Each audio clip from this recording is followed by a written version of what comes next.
Diana, thank you for giving birth to such a cute baby. Let's be happy together. You're too emotional. A man holding a newborn baby with teary eyes and a woman watching warmly. From the outside, they looked like a very happy family. But the man with teary eyes is my husband, Tony Clark. And the woman watching is my sister Diana. This is not a happy family scene. It's a despicable scene of betrayal. I made up my mind and stepped forward in front of them. Of course, Tony and Diana were surprised, but there was no sign of remorse. Because you wouldn't have a child, I did it for you. Yeah, I'm divorcing you and living happily with Diana. Fine, if that is what they want. But they will face the punishment I've prepared. From behind me, 30 relatives came out one after another. Of course, they were members of the Clark family, Tony's relatives. As Tony and Diana turned pale, I smiled sweetly, ready to fight back. Congratulations and best of luck. My name is Emily Clark, and I am 30 years old. I don't have children and live a quiet life as an ordinary office worker with my husband, Tony. We met through a friend's introduction and got married 2 years ago, but our marriage hasn't been great. Right after we got married, Tony became colder than before. He does housework but is indifferent towards me. He is also uncooperative about having children. Lately, we've been sleeping in separate bedrooms like mere roommates. I wonder if I lack charm as a woman. Looking at myself in the mirror, I sigh. Looking at my plain appearance makes me feel uneasy because it inevitably brings back unpleasant memories from my past. I've been bullied by my beautiful older sister Diana since childhood. Maybe it was a genetic twist, but Diana was outstandingly good-looking in my family. Diana, who was exceptionally beautiful even among our relatives, had been doted on and praised by adults since childhood. Our parents never treated us differently based on our looks, but the moment we were among our relatives, the difference became clear.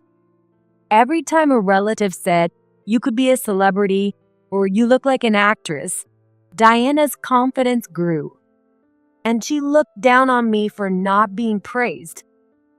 Emily, aren't you sad with that appearance?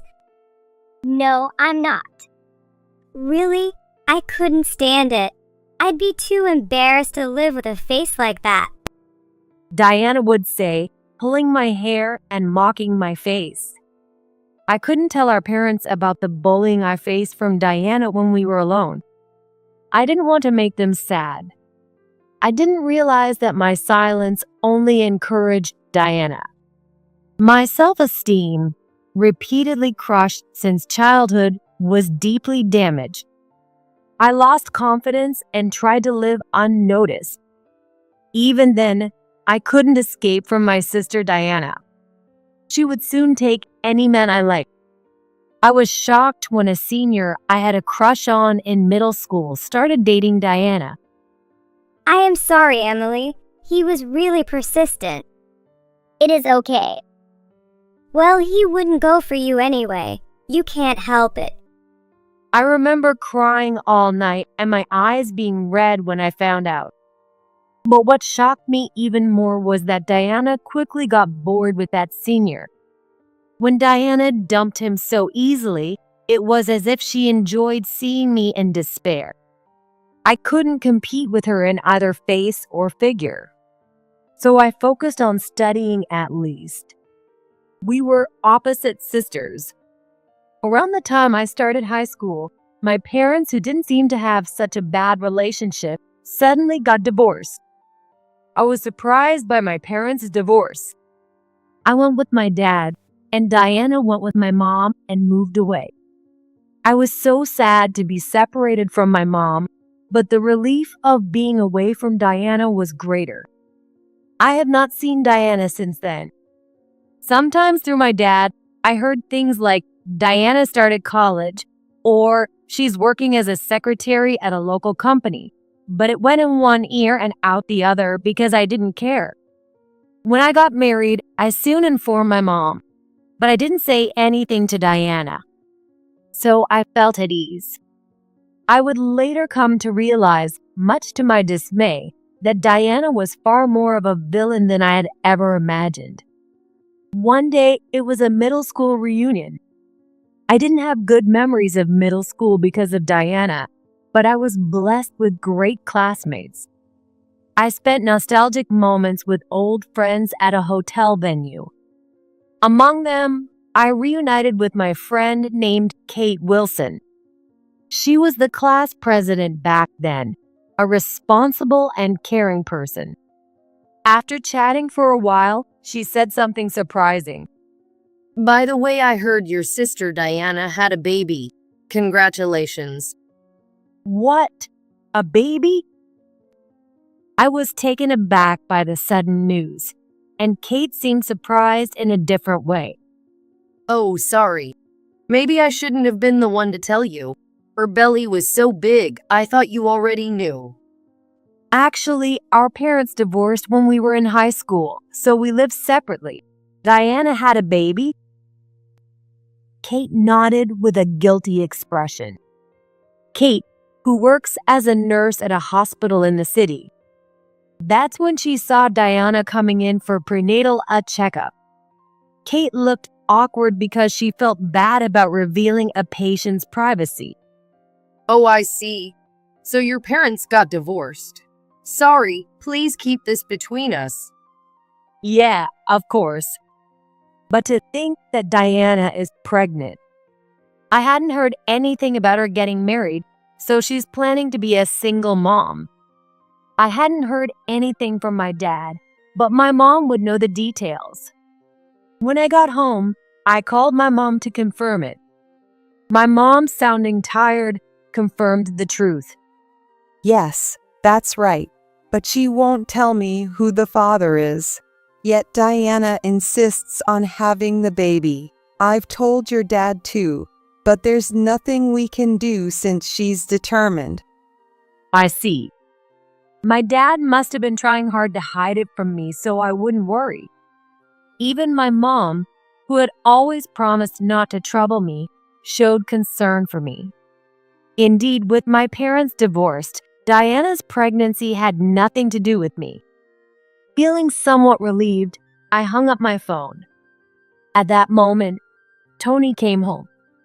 My current worry was more about Tony than Diana.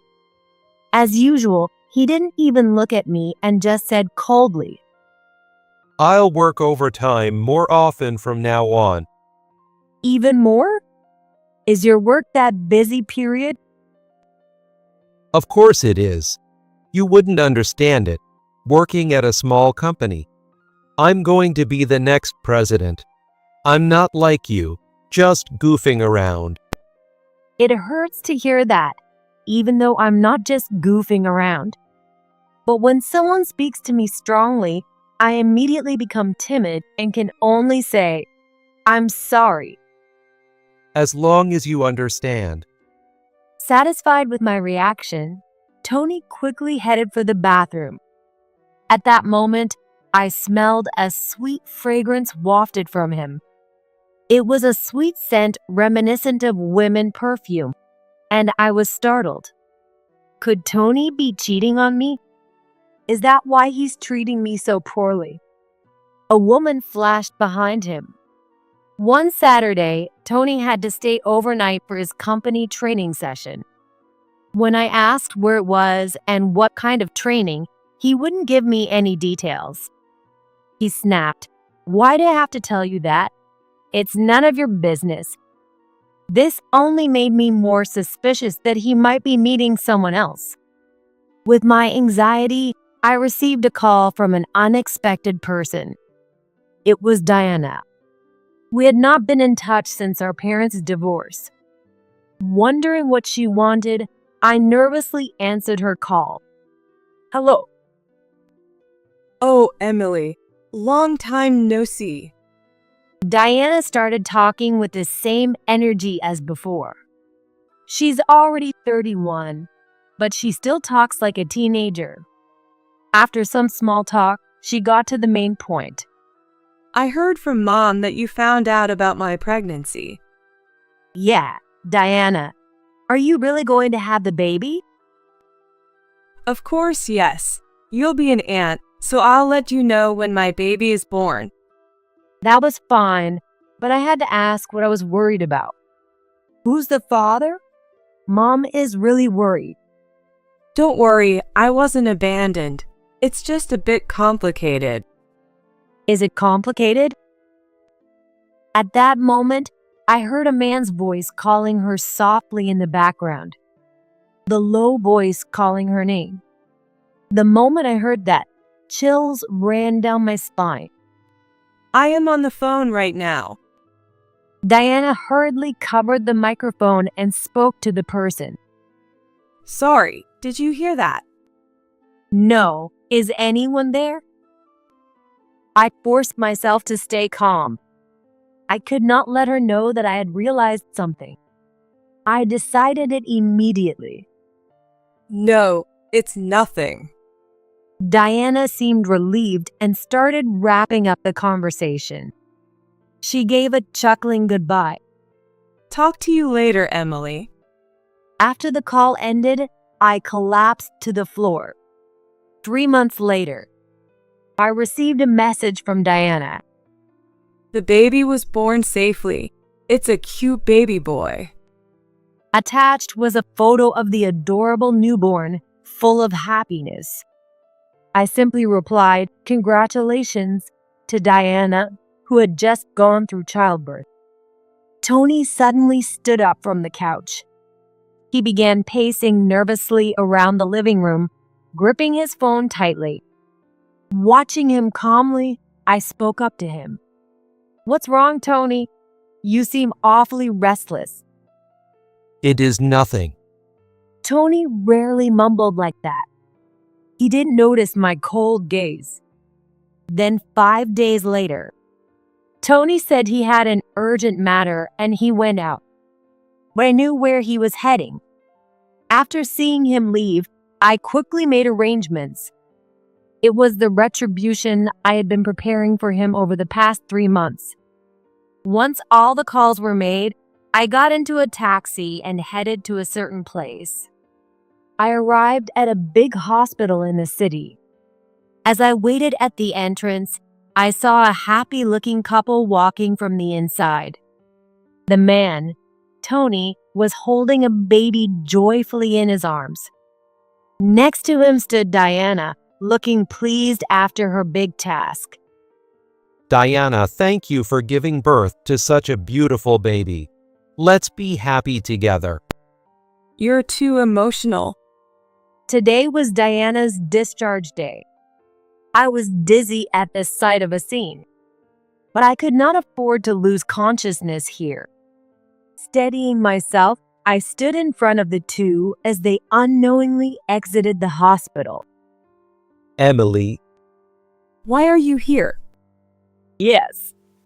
His affair partner was none other than Diana.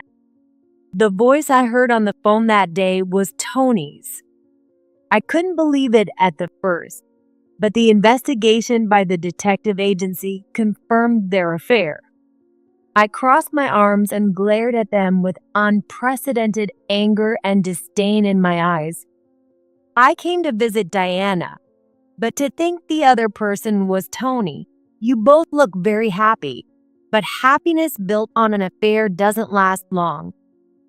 what did you say, acting all high and mighty? He probably didn't like my unusually defiant attitude. Despite being the perpetrator, Tony had the nerve to say that to me.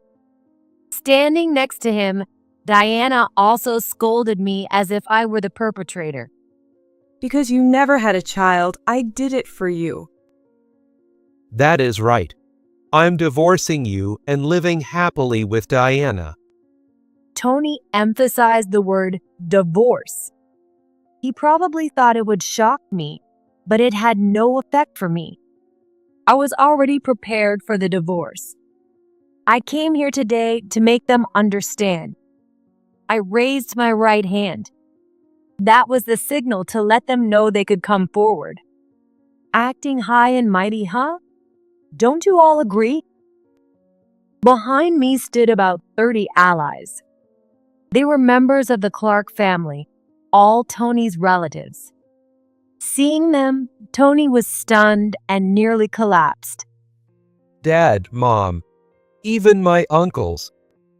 Tony's relatives were filled with anger, but the fury of his parents was especially intense. Not wanting to meet their gaze, Tony glared at me and shouted, You're such a coward, Emily, dragging my relatives into this mess. but his dad interrupted him. The coward is you, Tony. Oh no, Dad. When I heard about this, I called everyone here to give my foolish son a lesson. Tony, how could you do such a thing? Standing next to him, his mom, holding back tears, also spoke up. An affair with Diana, of all people. And you even had a child together? What were you thinking? Tony's dad, the president of the company, felt especially betrayed since he'd been grooming Tony to be the next president. His mom, who cared about the family's reputation, found Tony's infidelity utterly unacceptable. I had hired a detective agency to gather all evidence. When I informed them, Tony's parents sided with me over their son.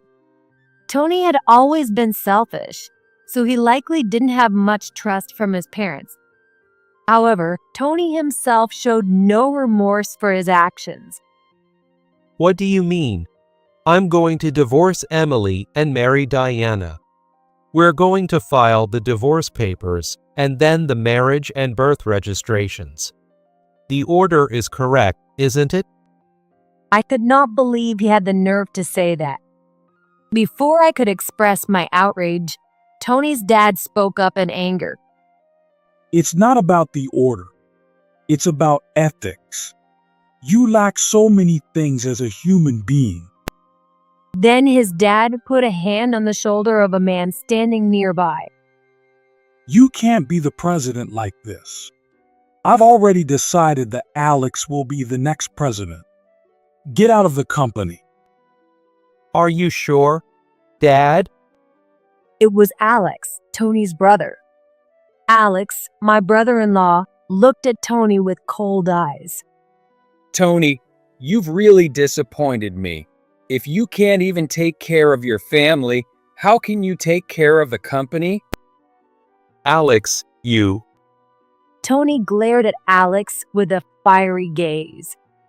And as for Diana, her face changed color the moment she heard Tony's dad's words to leave his company. Wait, Tony. You said your family accepted us. Diana, this isn't the time for that. This isn't the time? That's the most important thing. Tony and Diana started arguing loudly. Apparently, Tony had told Diana that their remarriage due to their affair was accepted. But it was all a lie. Tony had lied to both me and Diana for his own convenience. I can't believe this. You said you were Emily's husband and the next president, so I thought it would be fun to take you away. If you can't be president, you're useless. Of course, I was the one who spoke up and said, "Wait a minute. That must be fun to take from others." I just could not let those words go unnoticed. Diana, did you really find it that enjoyable to take my husband away from me? It was really hard to believe. But Diana confirmed even that shocking truth. Without any sign of her remorse, she said it cheerfully. Of course, taking something from you is the greatest pleasure for me. When I heard your husband was the next president, I was excited. I could enjoy taking him from you and get a luxurious life. That's why I had the baby. But if he's not going to be the next president, that's a huge miscalculation. According to the detective agency's report, Tony and Diana's encounter was accidental. It started when Diana returned a forgotten umbrella to Tony. But from Diana's words now, it was clear it was all part of her plan. She approached Tony knowing he was my husband. I thought she was a devil. The Clark relatives who witnessed this seemed to feel the same way, looking at me with sympathy. I am so frustrated that I almost shed tears. At that moment, my parents, who had been standing behind the Clark family, stepped forward. I asked them to be here today. My parents, who had been watching the events unfold in shock, finally stepped forward when they saw Diana attacking me. With a mixture of sadness and anger, they stood in front of me. Enough, Diana. Dad, Mom too. Mom marched up to Diana and stood before her. Then, with tears streaming down her face, she raised her right hand and slapped Diana across the cheek. What are you doing? That's what I should be asking you. To think the father of my grandchild is Tony. What was the point of us pretending to divorce? Pretending to divorce? Diana was stunned, her hand on her cheek. With her tears still falling, my mom explained. Diana had always been harsh with me. I tried my best to hide it, but our parents had noticed.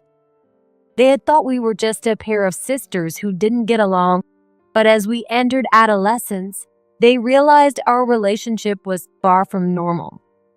Diana's obsession with me was severe and could not be ignored. My mom, fearing that Diana would ruin my life, suggested to my dad that they separate us. Indeed, back then, Diana constantly insulted my appearance, hit me over trivial matters, and took away people I liked. Our parents had noticed and were worried, so they pretended to divorce to separate us. They didn't tell us the reason because I was trying to hide Diana's harassment, and they wanted to respect my feelings. They also knew Diana wouldn't accept the truth, so they said it was for their own reasons. I was surprised when my parents revealed it to me while discussing the situation with Tony and Diana. But I also felt their love for me and was grateful. Diana, who knew nothing, was shocked. Pretending to divorce. Why would you do that? Because you were always attacking Emily, but I never imagined it was this bad. We should have kept you apart sooner. Exactly. It is shameful for you to use a child like this, even as an adult. My parents scolded her and stood by my side. Their presence gave me strength. I would no longer be swayed by my toxic sister. With a smile, I addressed the two betrayers. I'm done. I'm cutting ties with you. Congratulations, and be happy. It was my sincere words of congratulations. The judgment of Tony and Diana took place in the front of the hospital. When it was over, all relatives quickly went home, leaving me with strong words of support, saying to rely on them if I ever needed anything. It seemed Kate, the nurse, had witnessed the commotion, and later she asked me what had happened, which was awkward.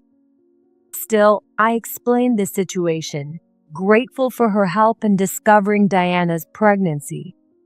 Our divorce proceedings between Tony and me went smoothly. With the support from my in-laws, I received substantial alimony from Tony and Diana. However, the emotional wounds they inflicted on me would take time to heal. Of course, their betrayal was too terrible. But I endured thanks to my in-laws' consideration, Kate's encouragement, and most importantly, my parents' unwavering support. They had been in a difficult position, but stood by me through the ordeal. And I'm deeply grateful. My parents regretted not acting sooner, but never imagined Diana's obsession was so severe. Even I hadn't expected Diana to go this far. I don't blame my parents. Meanwhile, Tony and Diana seemed to have no choice but to get married officially. The two of them happily became a couple, but Diana seemed to lament that her life wasn't what she had imagined. I was supposed to be the president's wife, not living in poverty. Tony, having been kicked out of his company, had no significant assets. As declared that day, Tony's brother Alex was chosen as the next president, leaving Tony with nowhere to go. Relying on his dad's influence, he struggled to find a new job. He ended up being hired only for manual labor and was being used as an apprentice construction worker. Despite his efforts to support Diana and their child, his love didn't seem to reach her. To my shock, Diana abandoned her child and ran away from Tony. This left Tony in despair, totally dejected. Trying to manage as a single father proved too difficult, and he turned to his parents for help. Seeing his struggle, Tony's parents took in their grandchild to care for them, while Tony became a shadow of his former self. The Clark family pitied the child who was deprived of loving parents and supported Tony's parents in raising the child. Meanwhile, Tony abandoned parenting and disappeared from his parents' home. His relatives are now searching for him to seize child support payments. He must have considered it a serious love. Diana was beautiful and had a mysterious charm that attracted men. In middle school, she had discarded the person I liked like a worn-out rag. She hadn't changed at all since then. What a foolish girl. That's what happens when you don't marry someone you truly love.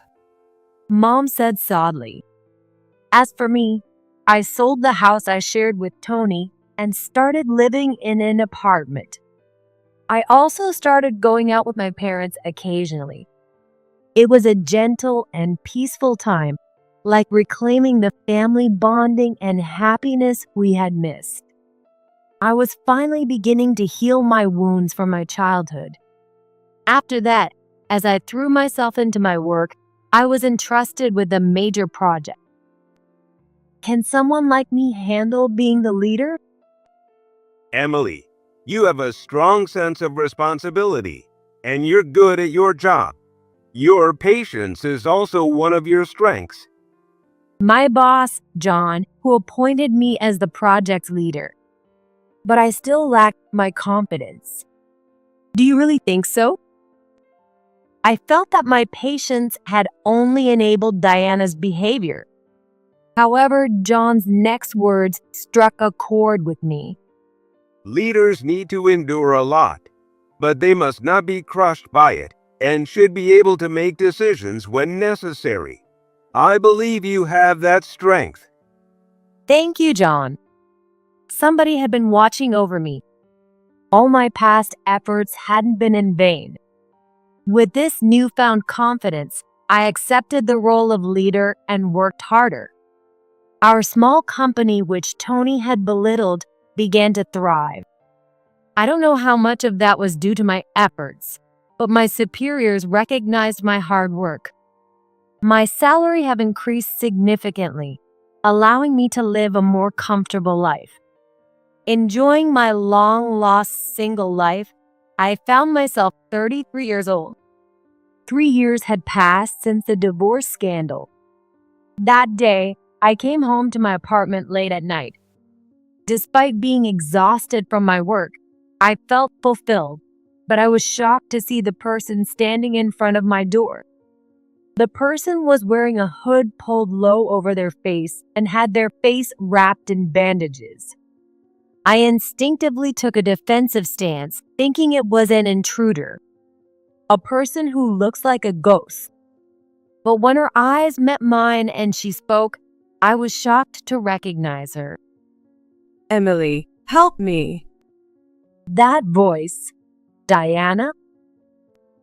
To my shock, the suspicious person turned out to be Diana.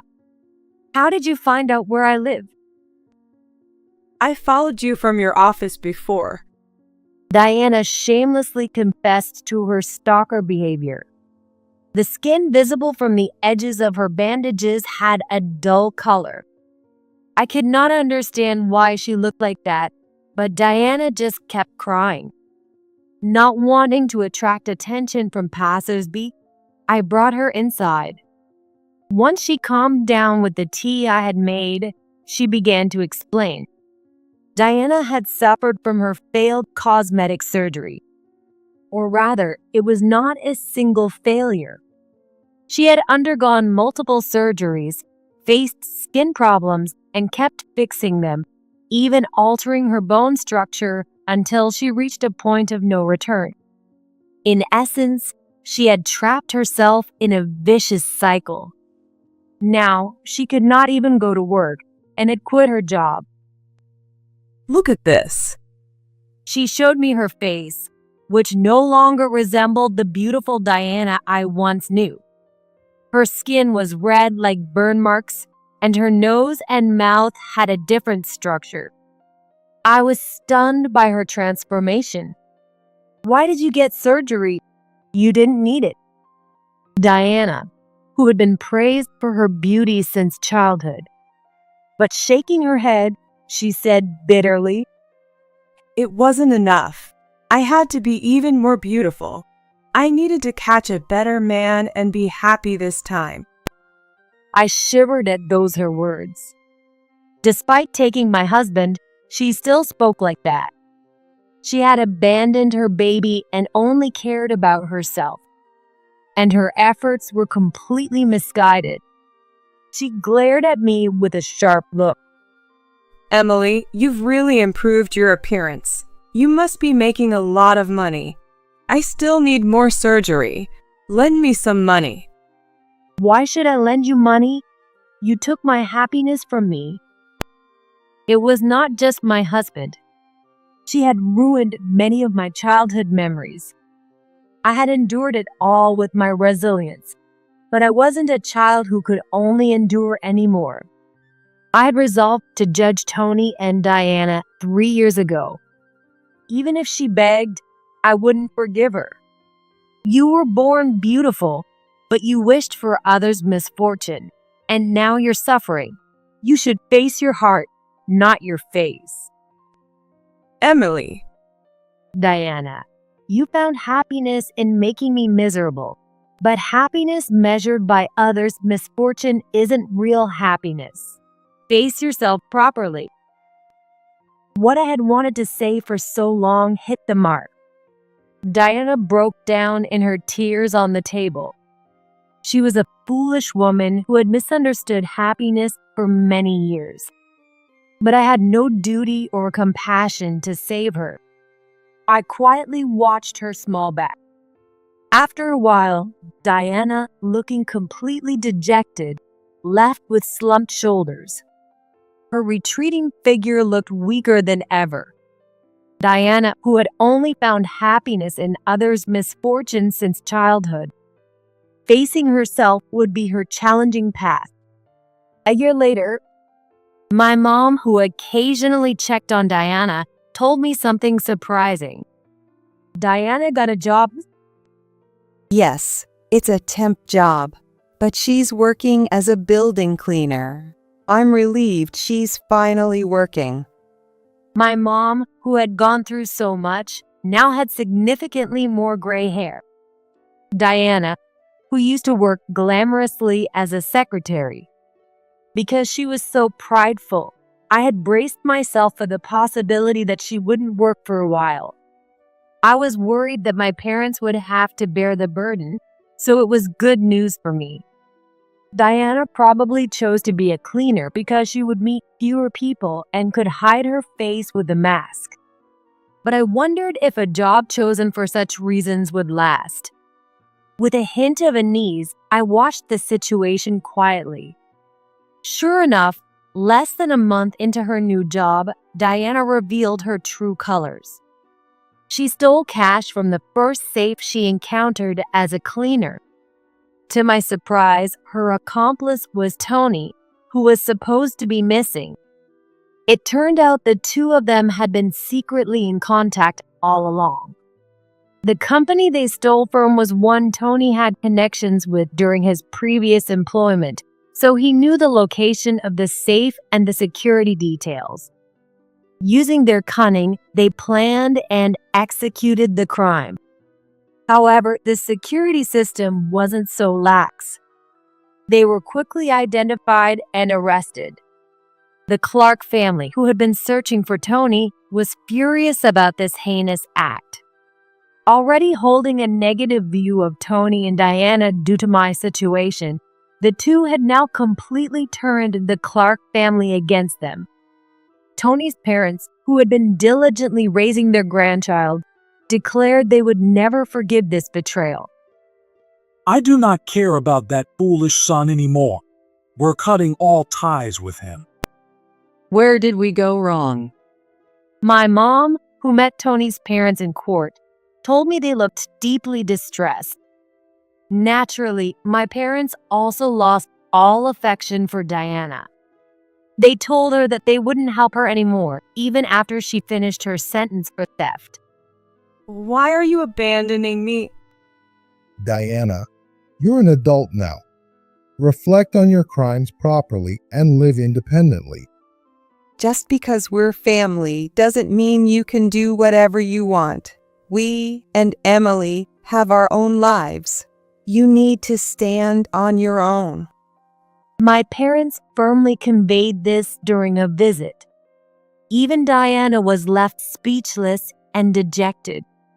Now, my parents live together in a new house.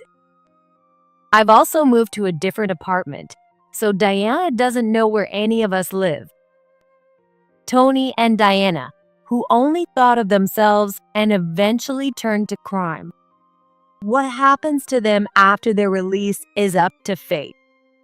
As for me, now 34 years old, I continue to focus on my work. Our company has grown and even built a new office near the station. Having become a mid-level employee, I now have many junior coworkers. As a section chief, I serve as the right hand to my boss, John. Emily, I'd like to talk about the upcoming project.